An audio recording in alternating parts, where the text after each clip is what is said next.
From BQE Restaurant and Lounge in the heart of Atlanta's historic Martin Luther King District, it's Newsmakers Live, bringing you the issues, politics, and perspective of the Atlanta community. Now in its 10th season, here is tonight's moderator and your host, 8-time Emmy Award-winning broadcast journalist, Mr. Maynard Eaton.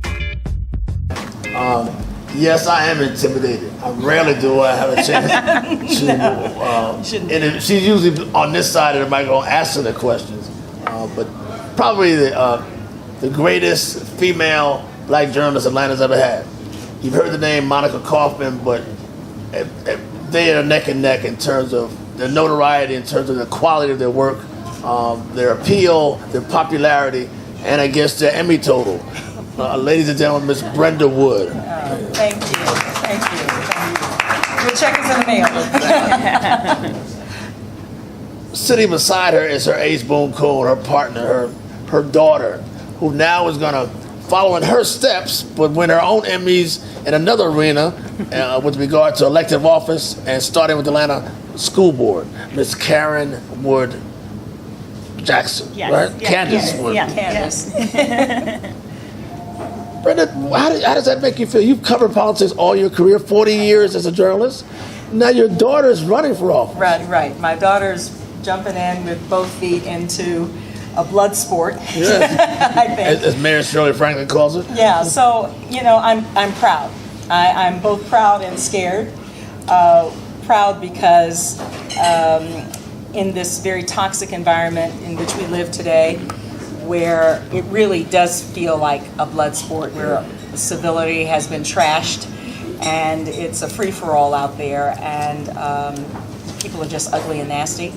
I'm proud that my daughter has the bravery and the courage to step up to the plate and jump in and make herself vulnerable because she's so passionate about what she believes in, and really wants to make a difference where she is. She wants to be a productive citizen who gives back to her community, who makes change and helps transform lives for the better. So as a parent, I couldn't ask for anything more from my child.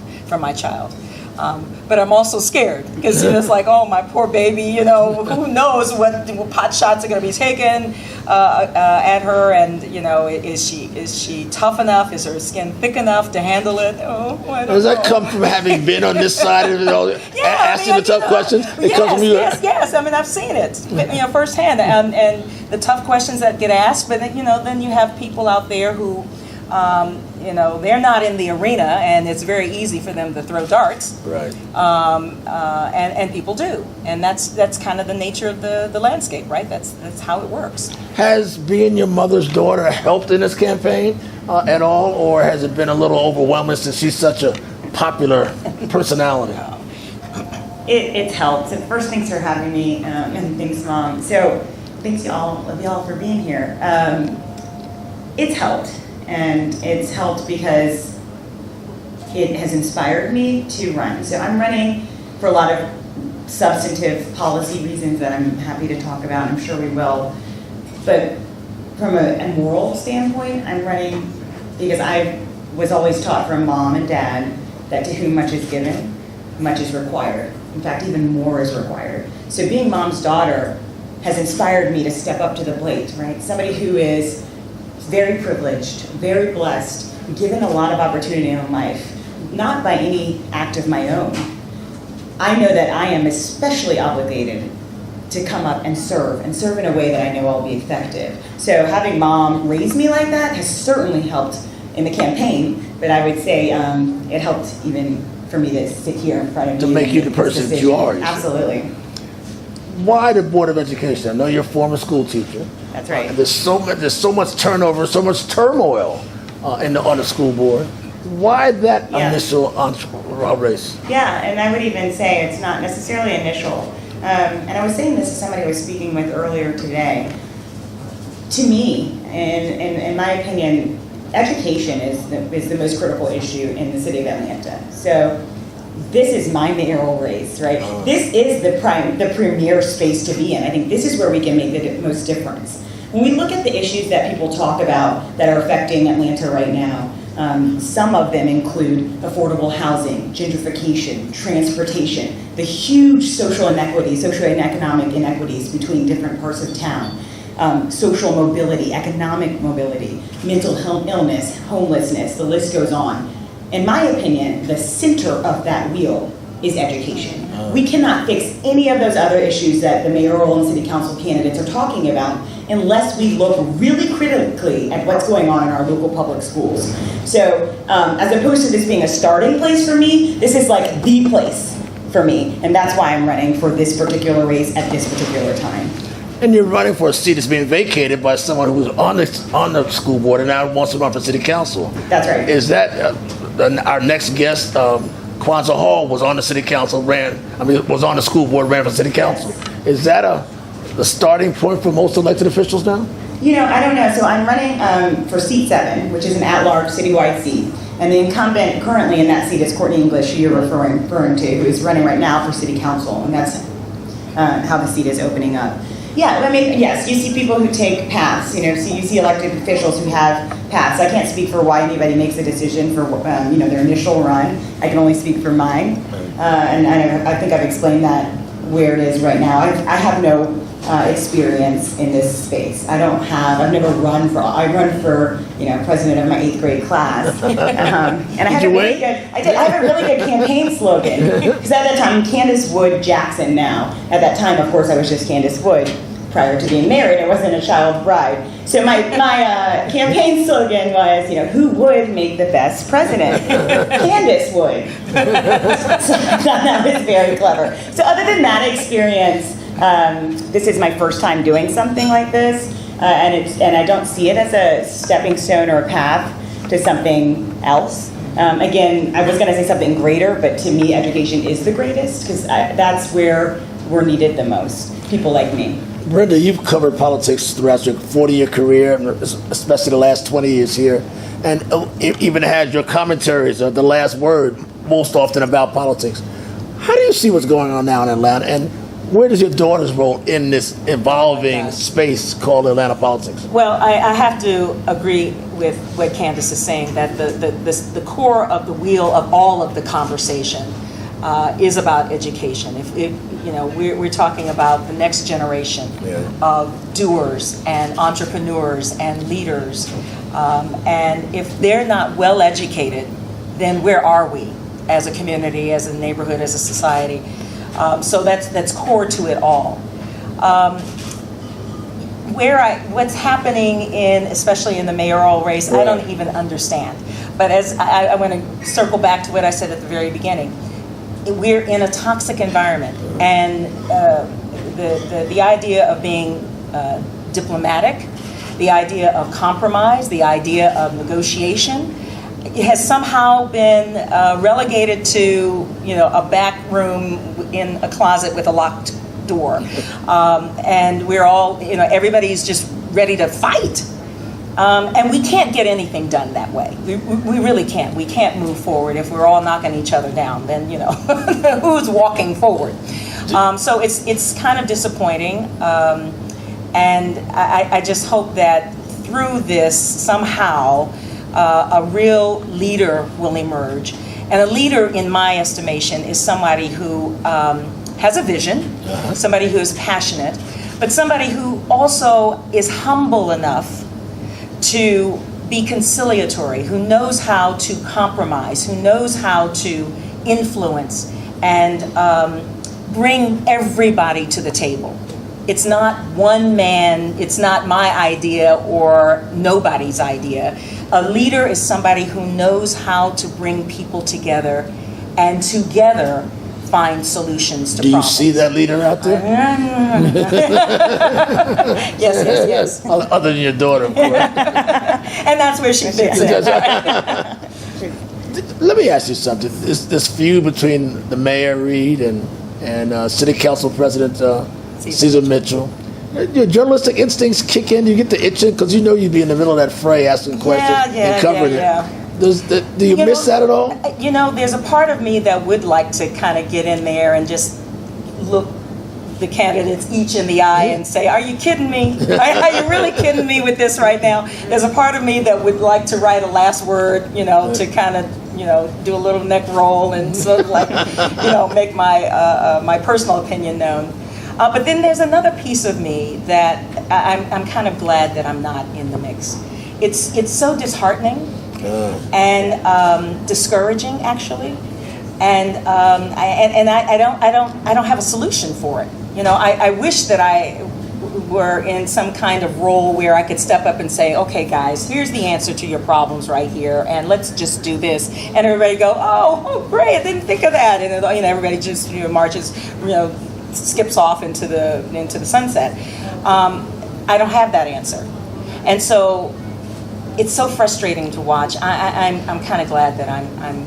You have not been offered a position to be somebody's communications director or be a manager campaign? No. You're managing your daughters, all right? No, I'm not managing her campaign. She's doing her thing. She's got her own, I'm being a mom. So I'm a foot soldier. I'm a foot soldier here. Kandis, do you see yourself as this new breed, the next generation of Atlanta elected officials? I mean, there's a turning in the page here. We're having a new city council president, a new school board president. Are you part of this new breed of elected officials that are ushering us into a new era? I hope so. I'm running to be an elected official, but part of my motivation here too is this idea that it's our turn, right? Yeah. And I say that not in a unappreciative or ungrateful way, but actually in a very respectful way. There has been so much great work that's been done by the generation before us, and particularly in the city of Atlanta, right? This is a city of civil rights. This is a city of social justice. This is the city of Brenda Woods and Monica Kaufmans and Maynards, right? This is the city where we have a generation particularly of Black educated superstars who have done so many things that allow somebody like me to even have the opportunities that I've had. So I want to step up and say, one, thank you, and two, all right, we got you now, right? We're going to keep pushing this city forward. You can relax, right? Now it's our time. We might do it a little differently because we're a different generation, but the spirit is still there. This spirit of making Atlanta a world-class city of Black and diverse excellence, a civil rights city, a social justice city, a city where we have women who are sitting at the table, right? A city where we have women of color who are sitting at the table, right? A city where we have intersectional feminists and LGBTQIA citizens, where we have immigrants. That's the city that I grew up in because of you all, and that's the city I want to push forward. And if that makes me a new breed elected official, I will take that name and run with it. Yeah. Brenda, you better be glad she's running for office and not for your job. She's articulate and good. She is. And to watch you just look at all, you sitting like, you are mom. You asked me, am I proud? I'm so proud. And listen, let me tell you, I learn something from her every day when I hear her talk. She's thoughtful. She's intelligent. She's prepared. Preparation. I'm a child of an educator as well. My mom, her grandmother, was an educator. I thought about your mother when the president was in Huntsville, right? That's right. That's it. She taught in Huntsville. But before that, she was an early childhood educator in Washington, D.C., and also a musician. And one of the things that she always talked about was preparation. Be prepared. Prepare yourself. Like, just don't walk in willy-nilly and just have some harebrained ideas and go and try to run with it. Prepare yourself. Inform yourself. So that you know what you're doing, you know what you're talking about. You can engage other people in conversation that is substantive and that does move the subject matter forward. My daughter, as I listen to her talk, is prepared, and I'm proud of that. She doesn't take anything for granted, because she's smart, because she's well educated. She doesn't just walk in and think, that's going to carry her. No, she takes the time to prepare herself, and when that happens, you really bring substance to the table, and when that happens, you can actually lift others up. Like myself, as I listen to her talk. I learn a lot. Kandis, this is not going to be easy. The school board, the school system is still embroiled in controversy, still trying to find its way out of the so-called cheating scandal. still trying to improve its overall ratings and still trying to deal with this debate between private schools and alternative education. There's a lot going on there, isn't there? Yeah, there is. That's exactly right. And the analogy that I use is a sinking ship. So as you mentioned earlier, Maynard, I was a teacher from 2008 to 2010, and that's actually the same time period that the cheating issue happened. It wasn't a scandal then yet because we didn't know it was happening. And then it came to light and became this scandal that we all still clearly associate APS with. Sometimes unfairly, though, some of those teachers I think were burned. I'm a lawyer in my day job, so I have a very defense-oriented mindset naturally. So I no matter whether it's this case or a criminal case, I tend to favor the defense, and I think fairness in that regard is really important. But that's another conversation for another day. The sinking ship that APS was back in 2010 and moving a couple years forward is no longer this case of APS now, right? We got, to your point earlier, a new board, a new superintendent who came in 2014, came in to plug those holes, right? To try to save any men that hadn't died and gone overboard, right? To take a kind of a sense of urgency, emergency response look at APS. And so it's been some time since that's happened. And I think this ship is, back afloat, right? And back heading at least in the direction that the compass had it heading in the first place before it got totally overturned. So that's where I'm picking up, right? Do you applaud Dr. Karstoffen from Selma, Alabama? Do you applaud her, or she's still finding her way as well? I applaud her. She has a sense of urgency, a candor, a passion, and an aggressiveness that I think are all very important when you're dealing with a sinking ship, as it were, right? Let me put it more boldly, when children's lives and their educations are at stake, there is no time to waste.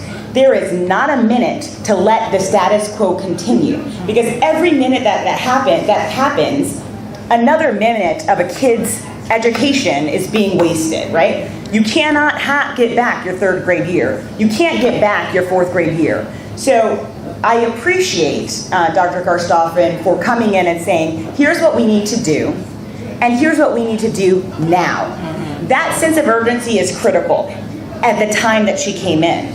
There might be different methods and approaches at different times, but that was the approach that I think made sense for when she first came in, which is only 3 or so years ago at this point. Right, exactly. We're talking about sinking ships. There's some who suggest our industry is kind of sinking. The mayor's office suggests that Bill Torpy and AJC are firing unfair lines of press at them, while the mayor's office is using their own press machine to fire back. Right. I mean, this has become I almost say pissing war, but it's become kind of ugly between the media, the printed media anyway, and the mayor's office. Any thoughts on what? Well, we don't, and we certainly don't get any good modeling from the White House. No, of course. On that, right? So you're missing all this, Brenda. I'm happy that I'm missing all of that, but it's a free for all out there.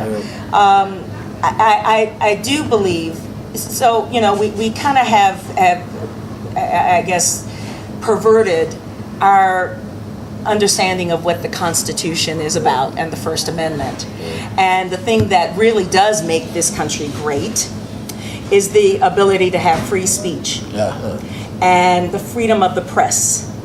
And at the end of the day, I do believe that it will be the freedom of the press and right through here, literally the press, not TV so much, but literally the press, that will save our nation and may end up saving our cities as well when we have ugly elections like we're having, campaigns like we're having right now. We do have to have people who are documenting what's happening, people who are pulling back the curtain and shining a light in dark spaces on the things that are going on, and whether the people who are the focus of the news like it or not is irrelevant. Right, it's the truth. The truth is the light. And Maya Angelou said, the truth is a stubborn fact. It's a stubborn fact, isn't it? And my mom used to say, the truth is a light.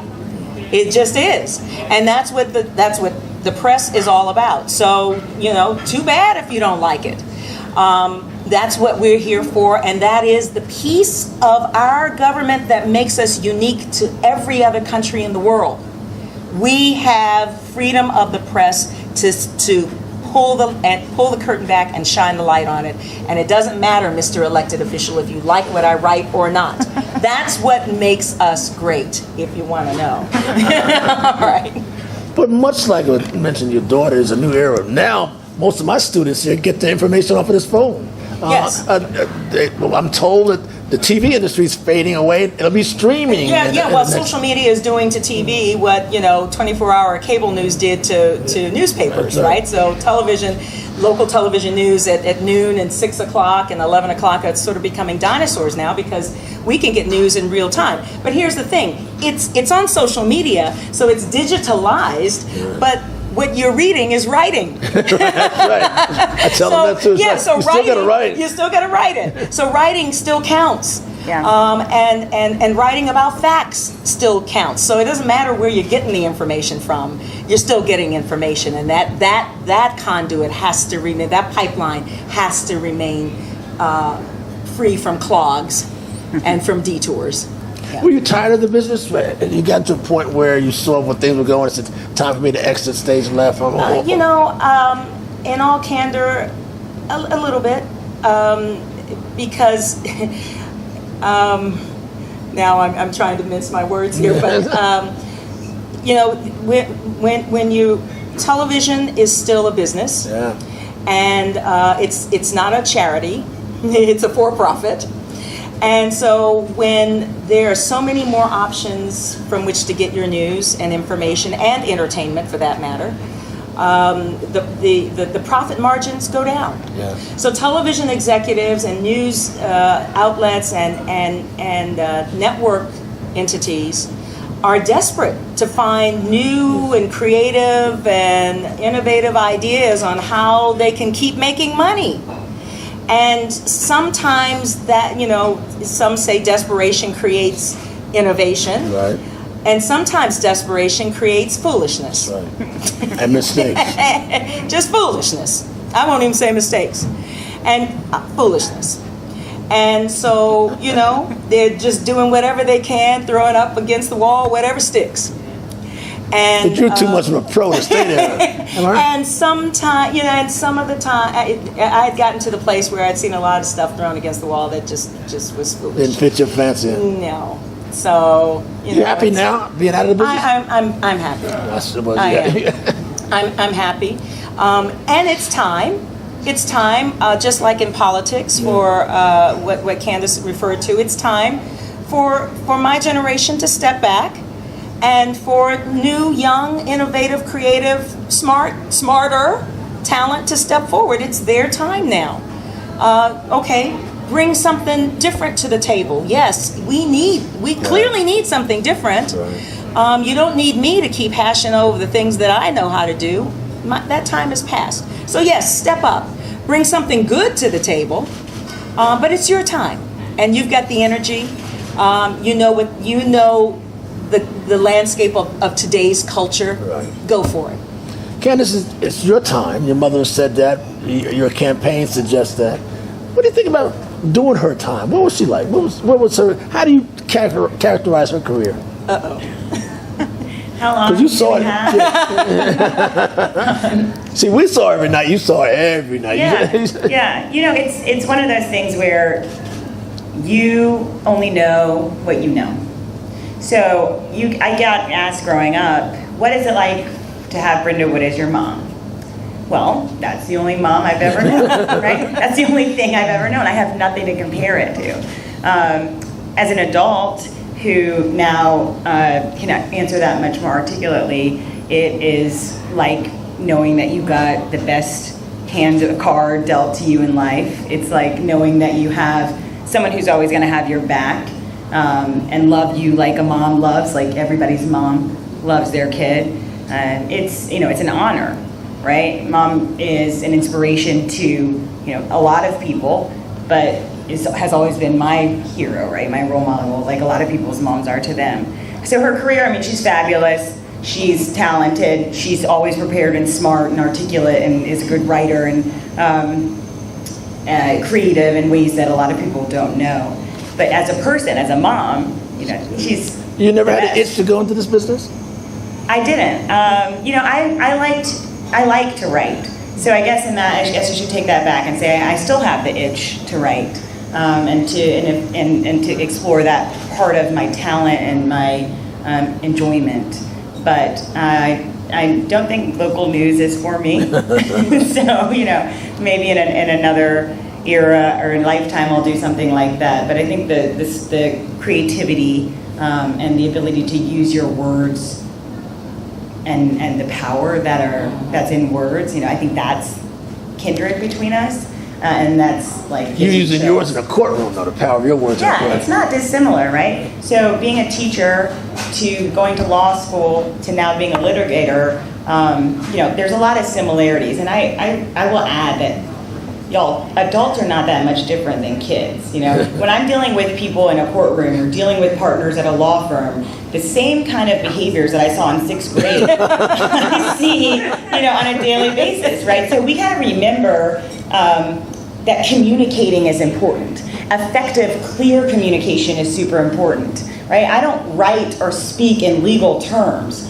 If I did, that would show that I didn't really understand what I was talking about. If I can distill it down to 5 points, I'm okay. If I can do it in 3, I'm even better. If I can tell you in 1 sentence what I want to do and how I'm going to do it, then I've really thought it through. Then I'm prepared. That's good writing, and that's good communication. Yes. That you see, that I saw when I stood in front of 35 6th graders who were acting crazy, to when I went into Harvard Law School in front of a professor and had to stand up and speak and know what I was talking about, to right now when I'm working in the law firm every day, right? It's the same thing. It's the same clear communication and the ability to distill complicated concepts down to something very simple. That's when you've mastered a subject. Finally, how tough is this race going to be? Can you win this if you have 4 other challengers? Is that correct? That's correct. So I was the first to file. I've been in the race the longest. Definitely can win, and I should. Concerned at all about some of the others? I'm not. Wait, I love this. I'm sorry. My daughter just said, and I should. Yes, thank you. The confidence is good. Well, here's why I should.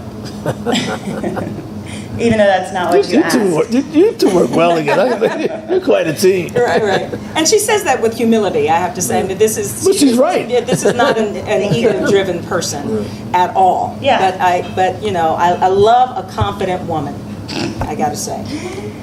I'm not concerned. And the reason I'm not concerned is this.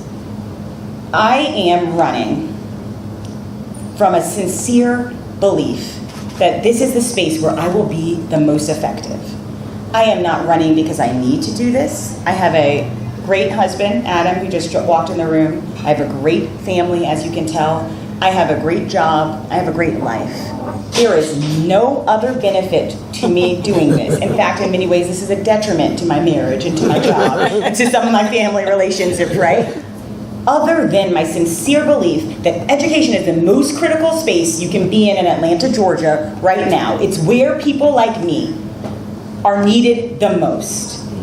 And I know that someone like me is going to use her classroom experience, her business acumen, her financial strategy thought process, right? My education, my experiences with the best education in the country, but most importantly, my passion to affect change and to do a great job at it. That's why I'm running, and that's also why I should win, but it's also why I'm not concerned, because I can go home and sleep every night knowing I'm running only for that reason. So whatever happens, I'm still going to be right here fighting, trying to figure out how we can fix education in Atlanta, Georgia, and not caring whether or not somebody voted for me. That doesn't matter. What matters is we don't have another kid who doesn't graduate, or we don't have another kid who fails 3rd grade but is passed on to 4th grade and can't read. That matters. That's concerning. This is just me stepping up to the plate because I have to, because it's an obligation for me. So no, I'm not concerned. Yes. That's pretty good. Yes. Finally, well, yeah, that deserves an applause. Finally, you talked about not being ego-driven. You were in the face of this town for 20 years. I mean, everybody knows Brenda Wood. Everybody adores you. You were tough, fair, and all that. How was that like? How did you keep your head on even keel? My mother, I will say my mother, who again said the truth is the light. She never minced words. She was always straightforward. And you know, my mom just instilled in me that it's not about you. It really isn't about you. It's about the people you deal with and the dynamic that and the way you make them feel and what you bring into their lives and how you can become a better person because of your experiences, because of your relationships, because of your background, your history, your family. How can you be a better person? Always of the mindset of I'm bettering myself. So I never ever got the impression from her that when I walk into the room, you know, the world has arrived. I'm here. That's never been my mindset. It never was hers. She was quite the character, and when she did walk into the room, she did own the room. But she always was respectful of other people, and for me, that's central. I can't express how important it is for everybody to be respected and to be respectful. That's how I was brought up, to give dignity to every person, no matter their station in life, to respect them as a human being and what they bring into the room, no matter what their experiences are. So ego has never been about, it's not ever been about ego. Ladies and gentlemen, two remarkable women. One whose career has paused, the other's career has taken on. Brenda Wood, Kandis Wood Jackson, yes. Thank you so much for being here. Thank you.